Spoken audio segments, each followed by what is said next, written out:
Ada pengalaman nggak selama itu berarti menjadi torik atau kurirnya Habib berapa lama itu berarti? Ya kurang lebih 25 tahun, 20-an tahun lah. 20-an tahun. Iya. Akrab dengan Habib. Iya, yang ya.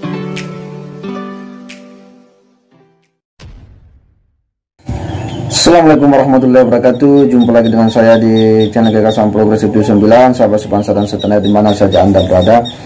Kali ini ada lagi satu muhibbin yang memberikan kesaksian tentang bagaimana perilaku dari seorang oknum Habib. Makin kesini makin bermunculan banyak fakta-fakta menarik seputar sepak terjang atau perilaku-perilaku para habaib yang kemudian ini betul-betul memberikan informasi kepada kita semua, kepada publik umat Islam, bahwa memang ada hal-hal yang sebenarnya selama ini itu tidak muncul ke permukaan dari sebagian oknum-oknum Habib. Yang kita lihat bahwa mereka adalah para pendakwah, para dai yang kelihatannya memang super wow di permukaan di depan para jamaah, tetapi di balik itu semua ternyata bahwa ada kelakuan-kelakuan yang ini sebenarnya sangat menyedihkan bagi kita semua setelah kita ketahui. Nah, inilah sesuatu yang menurut kita penting untuk kita edukasikan kepada publik dan umat Islam. Nah, menariknya ini adalah orang yang pernah dekat mengabdi sama seorang habaib. Nah, seperti apa kesaksian dan pengakuannya? Mari kita simak sama-sama. Assalamualaikum Mbak Ki Hayun, sehat? Waalaikumsalam warahmatullah. Sehat, alhamdulillah. Alhamdulillah. Terima kasih sebelumnya saya ucapkan kepada Hayun malam hari ini menerima kami para YouTuber dari Layang Gunung Slamet di Banyumas untuk bercerita, berbagi pengalaman terkait selama ini menjadi muhibbin Bani Alawi, para habaib, dan alhamdulillah yang kemudian setelah 35 tahun setelah melihat tesisnya Kiai Maduddin Usman, setelah melihat banyak fenomena sejarah Habib yang adil, yang tidak benar dengan segala macam detailnya, alhamdulillah beliau hari ini telah menjadi orang yang sadar, tidak menjadi muhibbin lagi, tapi karena beberapa informasi tadi sekarang beliau sadar dan bertekad untuk menegakkan kebenaran, menjaga NKRI berdasarkan ilmu pengetahuan yang bisa dipertanggungjawabkan. Di antaranya adalah garisnya Kiai Maduddin Usman. Baik, saya akan ngobrol-ngobrol dengan Pak Hayun. Yang pertama mungkin Pak Hayun bisa menceritakan awal mula kenal Habib itu kapan dan di mana. Silakan Pak Hayun. Oh ya, terima kasih. Assalamualaikum warahmatullahi wabarakatuh. Pengalaman saya kenal dengan seorang Habib, emang saya itu asli dari lereng Gunung Slamet, itu turun ke Cilacap itu di pondok pesantren Kesugihan Al-Ihya Ulumatin yang dalam rangka nyantri ya, dalam rangka nyantri. Dan pengalaman saya itu memang dari dulu memang orang ya mantan daripada Kang Sadar. Dari tahun 80 itu saya sudah di tempat Kang Sadar sampai 87, 88 saya masuk Kesugihan. Nah, begitulah saya di Kesugihan. Itu awal di Kesugihan itu saya belum nggak tahu, kiai aja baru tahu di itu bahwa lagi Habib gitu.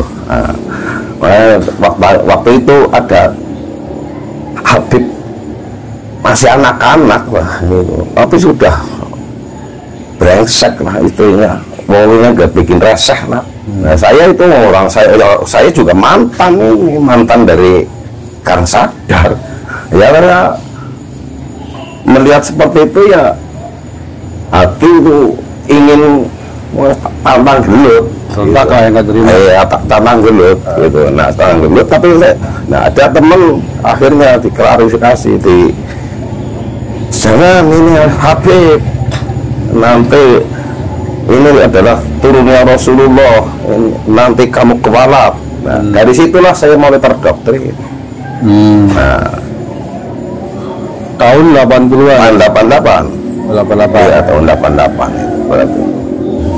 Nah, disitulah awal saya kenal dengan Habib. Oke. Ya. Jadi awal kenal Habib di Pondok Pesantren Al-Ihya Ulumuddin Kesugihan ya. Ya.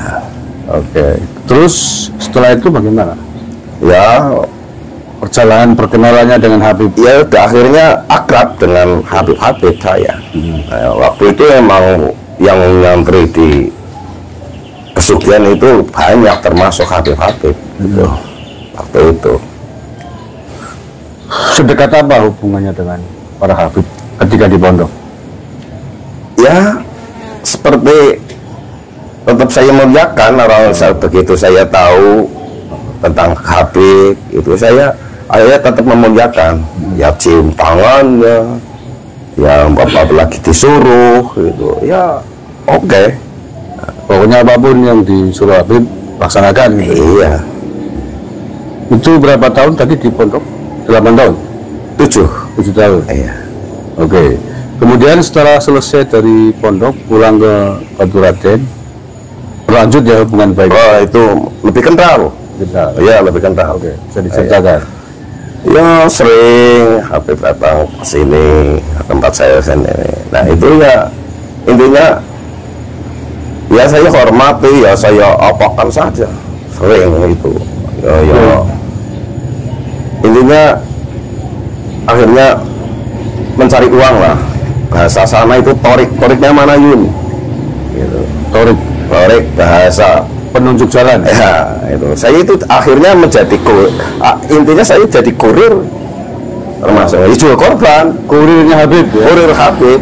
Menunjukkan jalan orang-orang yang memang Mau. dianggap bisa memberikan uang Iya begitu. untuk diberikan ke Habib. Iya. Atau untuk diantarkan ke rumahnya gitu. Iya seperti itu. Atau kadang hanya alamatnya saja gitu. Dikasih tahu ke Habib itu, lalu Iya. Habib itu mendatangi. Iya. Itu yang disebut biasanya dawir gitu ya. Ya dawir itu bahasanya. Terus ada pengalaman nggak selama itu berarti menjadi torik atau kurirnya Habib berapa lama itu berarti? Ya kurang lebih 25 tahun, 20-an tahun lah. 20-an tahun. Iya. Akrab dengan Habib. Iya, yang ya itu 35 kurangi 7 tahun berarti kan saya pulang ya. Ya. Itu. Ada pengalaman menarik nggak selama menjadi kurirnya Habib itu? Ya sebetulnya banyak. Ya, Ya, termasuk ya di antara salah satunya saya pernah dawir ke tempatnya seorang kiai, ya sekarang sudah almarhum sayangnya. Jangan disebutkan namanya. Iya, Gimana? seorang kiai itu malam, terus akhirnya paginya itu kiainya itu nggak terima dengan saya. Alasannya? Alasannya itu pokoknya pemerasan. Oke itu. Bahkan kiainya itu saya ditantang mau dilaporkan polisi. Nah dari situ saya tantang juga kiainya. Apalagi cuma penjara, laporan polisi. Mati bela Habib sayun sanggup siap. Itu sampai cintanya saya sama Habib itu sampai situ. Saking muhibbinya. Iya. Ya, ini saya kira adalah kondisi yang rata-rata terjadi di dunia santri yang terdoktrin oleh doktrin Habib untuk mencintai Habib sehingga apapun diberikan, bahkan nyawa pun dikorbankan demi mengikuti atau membela Habib. Oke, terus setelah itu lanjutkan. Ya akhirnya begitu itu ada tesis yang seperti tesisnya Kiai Madudin. Ntar dulu. Oh iya. Pengalaman saya sampai itu ya banyak sekali lah ya, termasuk sebetulnya udah nggak enak lah kalau sebetulnya akhirnya yang kesini datang hari Jumat padahal ya habis dekat bukan musyafir lah termasuknya itu nggak Jumatan ya biasa padahal saya ledekin Jumatan Mekah Habib nah, itu saya biasa ledek ada yang datang itu malah nggak subuhan ya biasa tapi memang waktu itu ya saya bela saja orang itu memang bagi saya udah terdoktrin waktu itu yang namanya Habib semua walaupun itu bajingan walaupun apa saja itu walaupun maksiat itu tetap cap surga itu harus dihormati. Saya itu harus tetap mencintai waktu itu. Terus selain itu mungkin ya ini kan demi hikmahnya nggak apa-apa yang penting jangan disebutin namanya Habib kan. Ya sering ke tempat teman-teman kita, hampir teman-teman kita yang ada sekitar daerah saya itu hampir udah kena semua. Itu uangnya. Iya, yang amplop kalau itu jumlahnya berapa biasanya kalau minta? Kalau amplop itu enggak itu. Kalau contohnya mau muludan bagi amplop, Habib si A datang, Habib si B datang. Nah itu. Contohnya itu yang ecek-ecek gitulah. Yang ngocok-ngocok. Yang ngocok-ngocok ya ada itu. Sampai berapa? Ada yang sampai yang terakhir aja ya ini yang terakhir. Kemarin itu sebelum masalah nasab. Iya.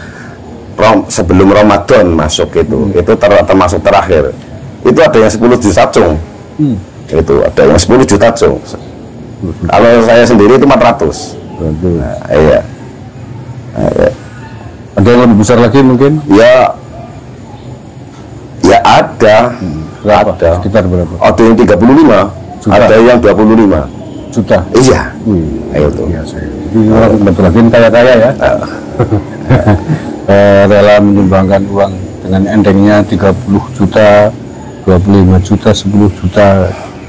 Itu bukti bahwa santri selama ini sesungguhnya sudah luar biasa muhibbinnya dengan para habib. Oke, mungkin yang lain selain masalah dawir itu perbuatan-perbuatan yang mungkin kita anggap maksiat lah atau tidak sesuai dengan syariat. Pernah ada Bang Ayun nemuin habib yang datang ke sini? Kenapa?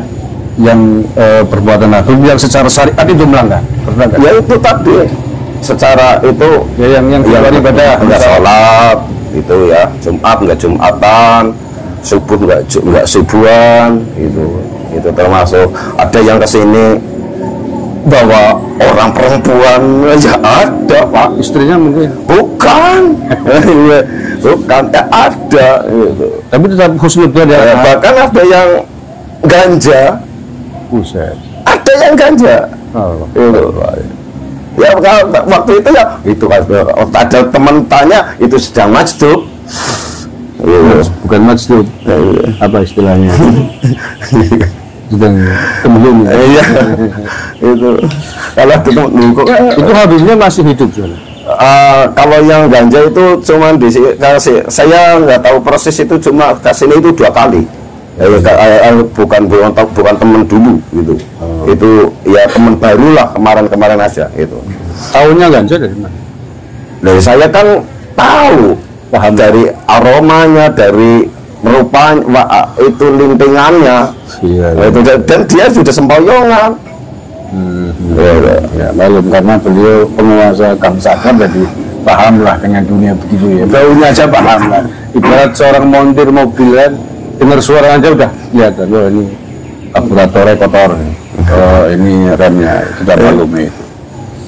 Oke, ada lagi yang mau diceritakan mungkin pengalaman buruk dengan Habib? Ya seperti apa sih Pak ya? Sebetulnya ya banyak sekali sebetulnya, tapi diperincikan ya hampir sama sebetulnya dengan yang di sana-sana itu hampir sama.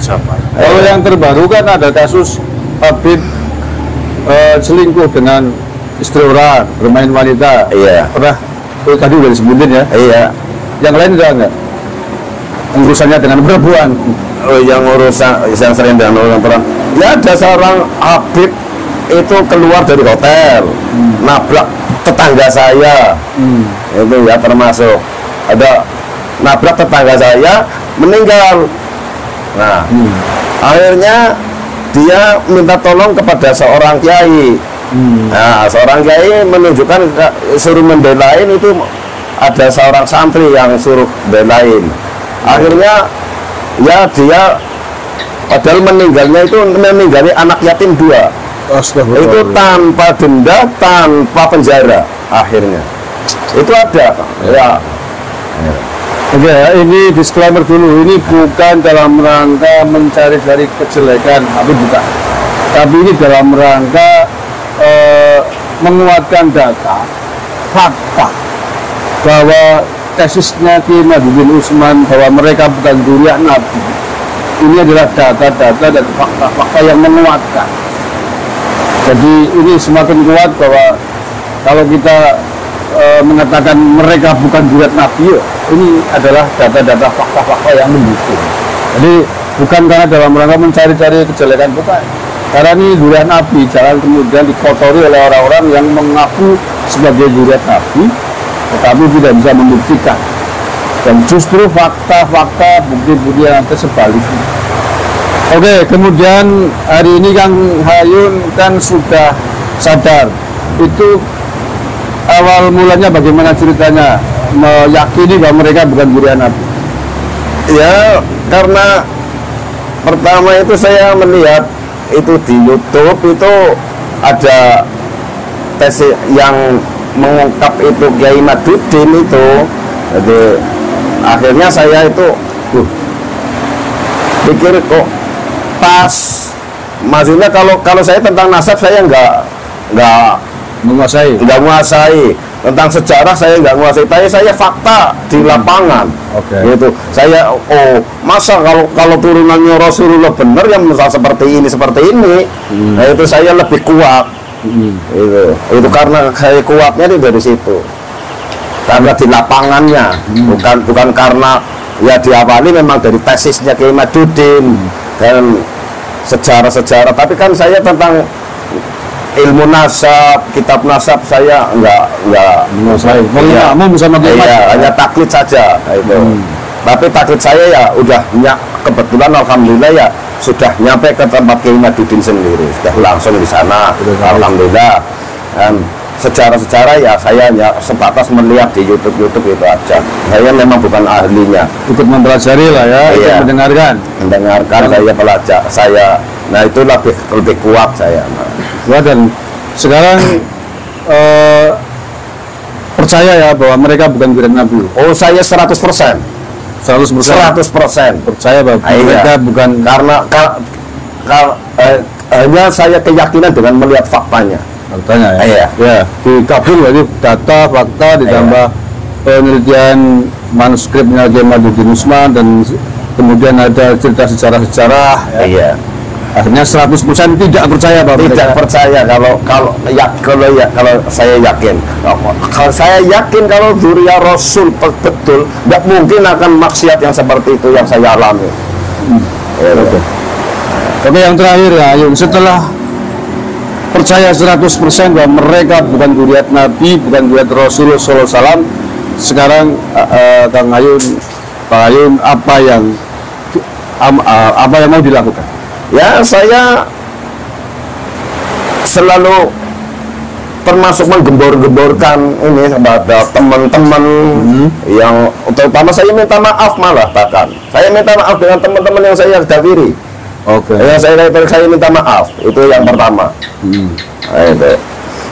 Yang kedua, saya itu selalu ingin, saya dulu mencarikan jalan ini. Ya sekarang ya saya mencari kebenaran. Itu. Dan kebenaran ya. Iya.